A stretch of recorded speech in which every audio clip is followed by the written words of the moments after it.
Hey you guys, what is up? Um, so I'm late to the game of watching Evil Dead Burn, but I finally watched it, and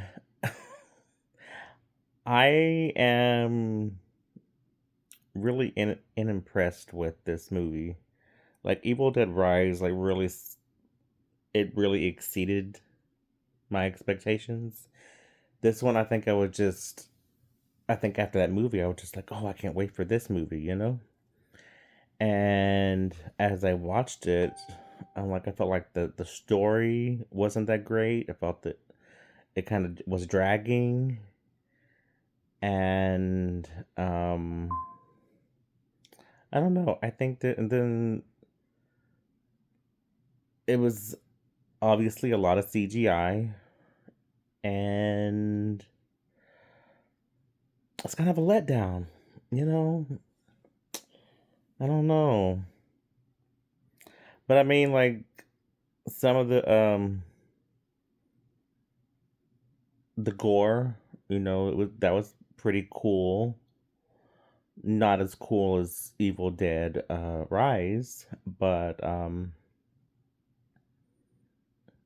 still not bad as far as the gore is concerned. But story lackluster, um, really undeveloped characters,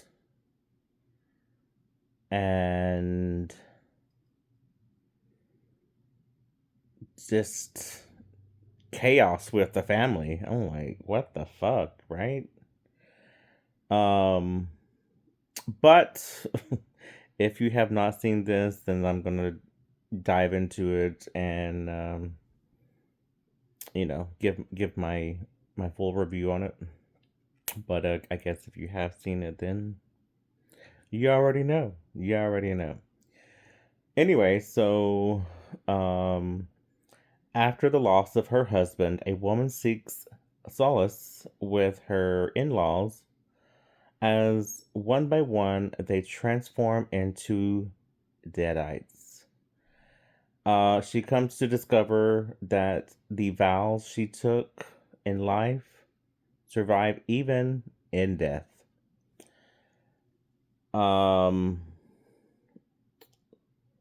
so again, if you've seen these movies, this is so many Evil Dead movies by now, and then Evil Dead Wrath, I believe, is in production. I believe. So that's another one I guess to look out for. Um, but it's directed and written by Sebastian Vanek, which I'm not really familiar with. Um, I kind of wish Lee Cronin would have came back, but you know, what are you gonna do? Um, but yeah, so you kind of have it starts out anyway with the opening, which I feel like most of these openings, it's like where are you going with this? You know, because then you don't see these people anymore. But I guess it is what it is, right? So there's like these two guys. They're on a fishing trip, I guess, to get away from girlfriends or whatever. And one of the friends is like, "Don't answer the phone," like she's just trying to, kill our vibes. So first he don't answer the phone, and then it rings again, and he's like, "I just gotta take it," like let me just see what she wants. And so he goes and takes it, and they're like on this deck, and all of a sudden the fishing lines are like out in the water, and all of a sudden you see a head coming out, and he's like, "What the fuck?" And then um the lures start like getting spun around on his face and in his face. It was kind of like, kind of gross, which these movies are meant to be gross. And his friend comes back trying to look for him because now he's in the water. And he's like, dude, like, where you at? And then all of a sudden he sees him like kind of splashing around in the water. And so he gets the boat and tries to go back out and find him. And he sees him and he tries to pull him up, and his face is kind of like all just like gross looking. And then he pulls him out of the water, then half his body is missing. And um, this lady who is one of the Deadites, um, she's like flying out of the water and she's on top of the boat. And then the guy is like in the water, and then the water starts kind of boiling and fish starts popping up, and then turn to these kind of like main four castmates, and then you get turned in, you get to see the rest of the family. So you have Alice, you have Joseph, you have Tyler, and then you have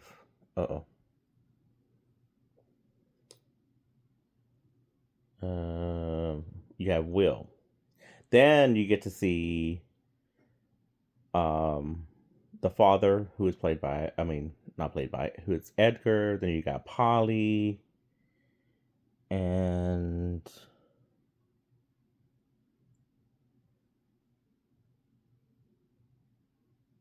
Susan. Um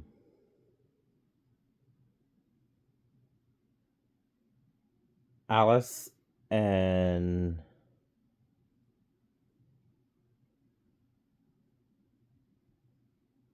was it Alice? No. Tyler and Will. Was it right? No. Tyler and Joseph.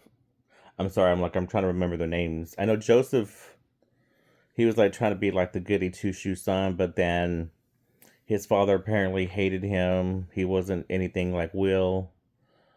Um, his father was like a real bastard, a real bastard. And so it's Joseph's birthday. They're at this club slash bar slash restaurant, whatever you may want to call it, and they're celebrating his birthday there. Alice and Will, they're married, and they go in together and get him something.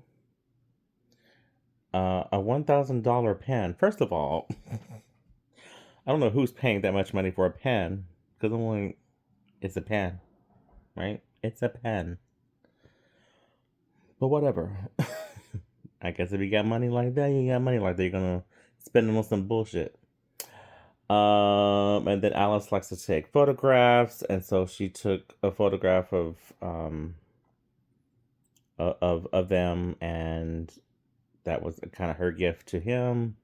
And then all of a sudden, like, Will and Alice are arguing, and Will takes off, um, and then hits what he thinks is just a regular lady in the middle of the street, crashes his car, and then ends up dying because of the deadite.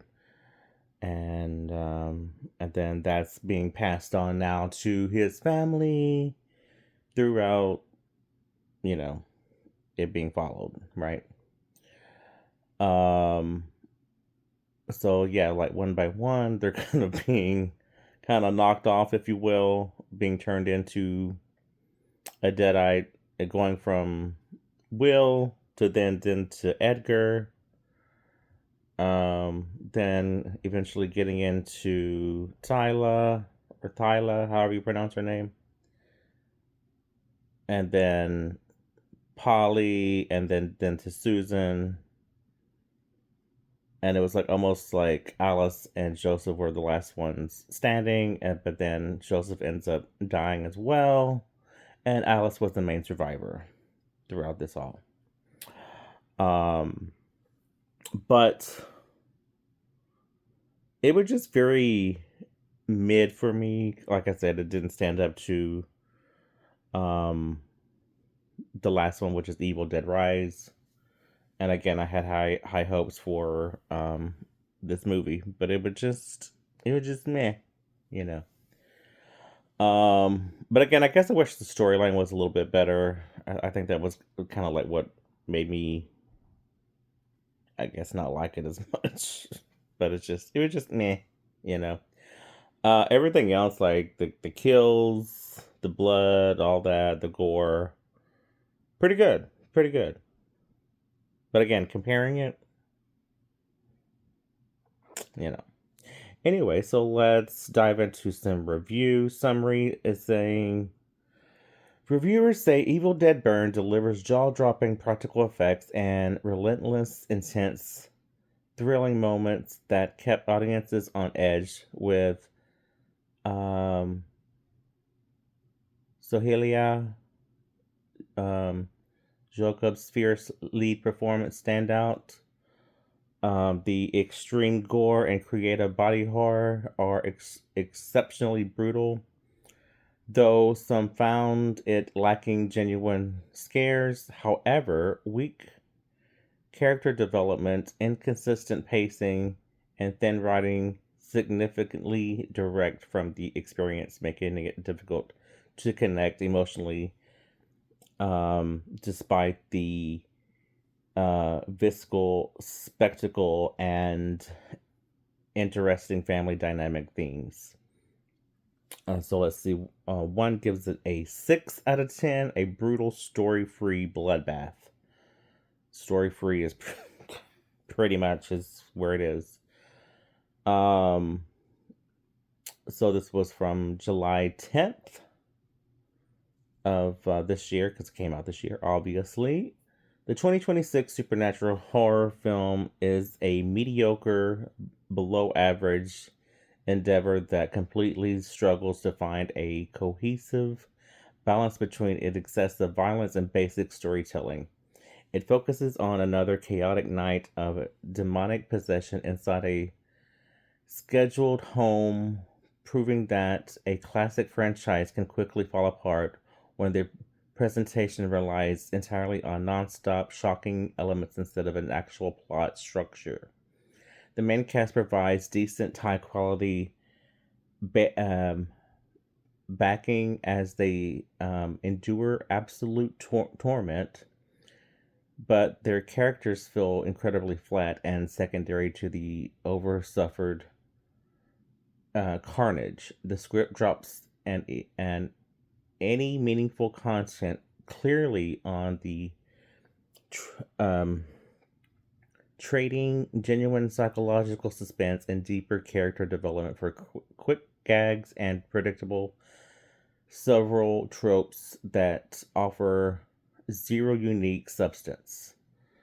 The direction ensures that the extreme, ultra gory practical effects are given high quality presentation, turning the film into an effective gross out of feature for hardcore enthusiasts. However, the screenplay is a chaotic mess that lacks any real narrative tension, making the relentless barrage of blood and guts feel incredibly exhausting. It stands as weak one-time watch that trades a compelling story for empty spectacles.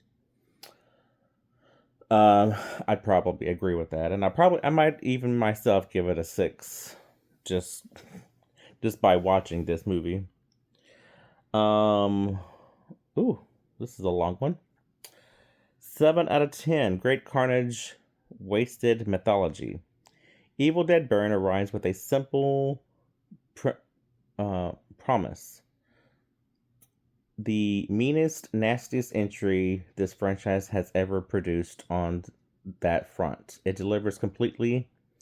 Sebastian, the French director, Sam Raimi, handpicked after his unnerving spider film instead, stages the premise of a family reunion from hell with genuine style and zero mercy. A grieving young woman seeks solace in her in-laws, with her in-laws in a secluded house. And what follows is the Evil Dead formula compressed into a pressure cooker.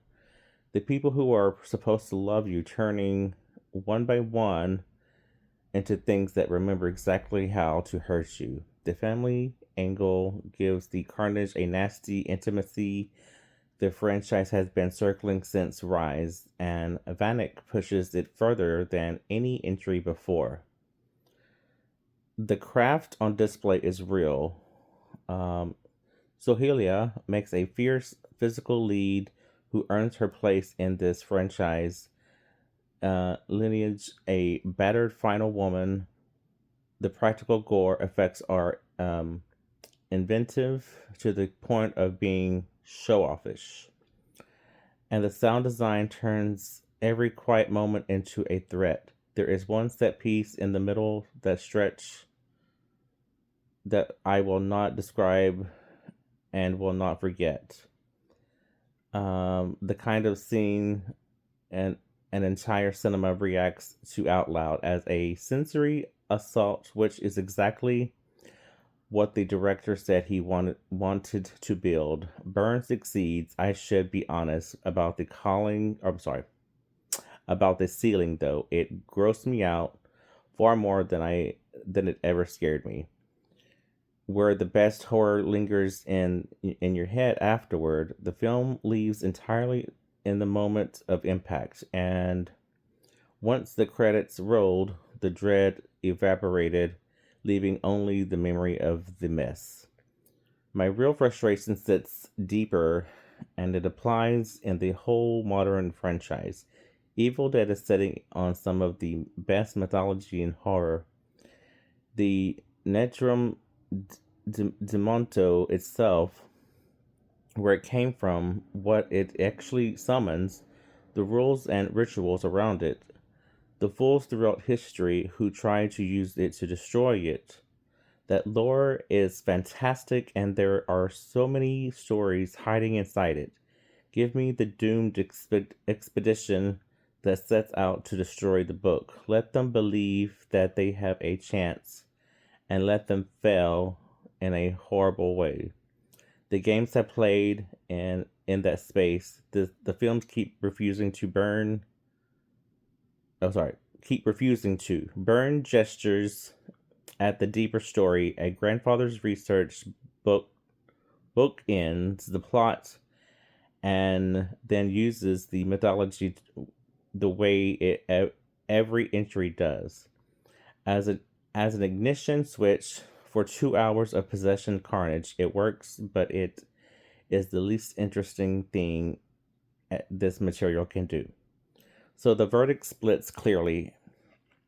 Horror fans should absolutely catch this in cinema because as the gore delivery machine, it is top of the class, and some of these images demand a big screen and squirming audience. Viewers who need their horror and haunt rather than splatter can safely wait.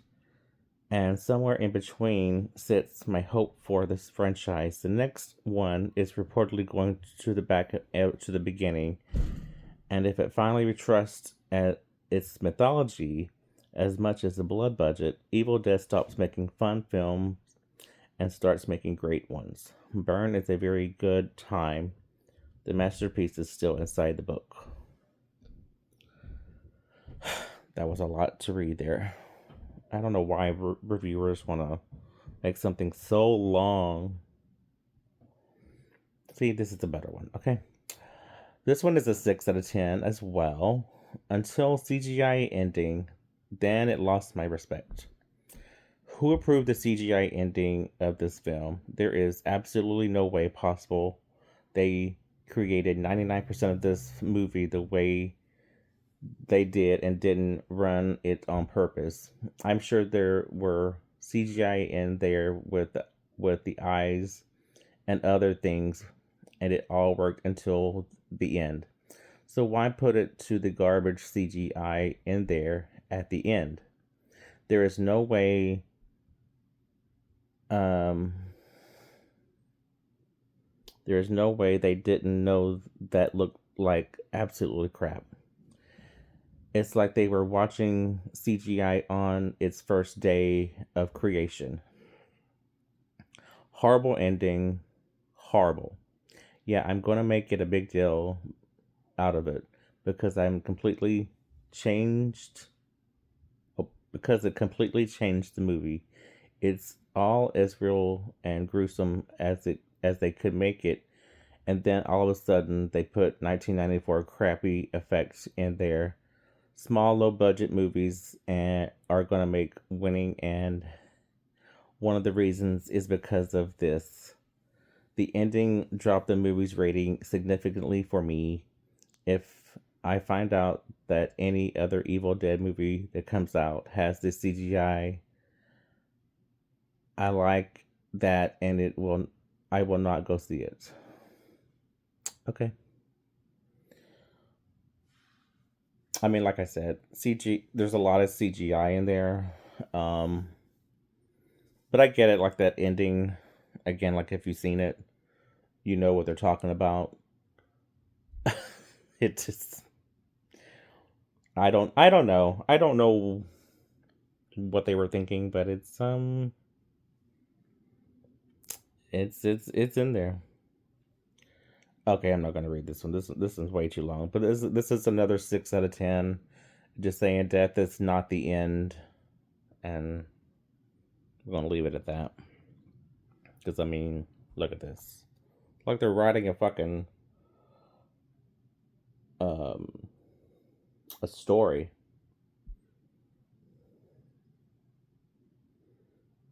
All right, let's look at the next one. This one gives it an 8 out of 10, so apparently they liked it enough to give it an 8.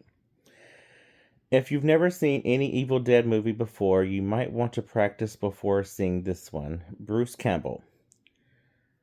Faces, torsos, and limbs are slashed, bludgeoned, severed, and impaled with a consistency that should be numbing.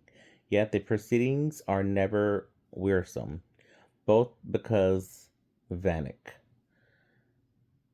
innovates means of ending characters' lives, and because he routinely interjects brief instances of levity into action. One of the most bonkers third acts of any Evil Dead movie. Okay. Is that...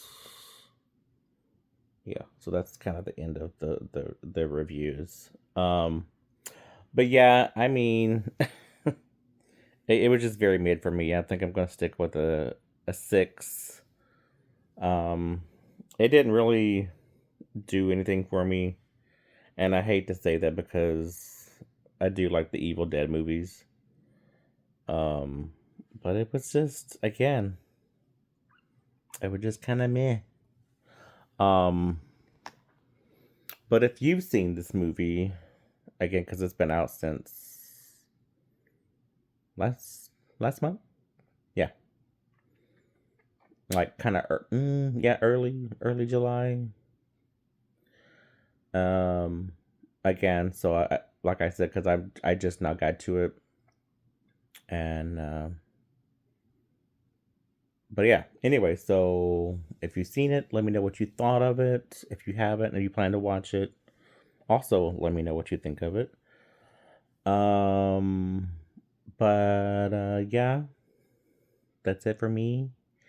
And hey, please subscribe if you haven't already, and click the like button. Okay, thanks. Bye. Mwah.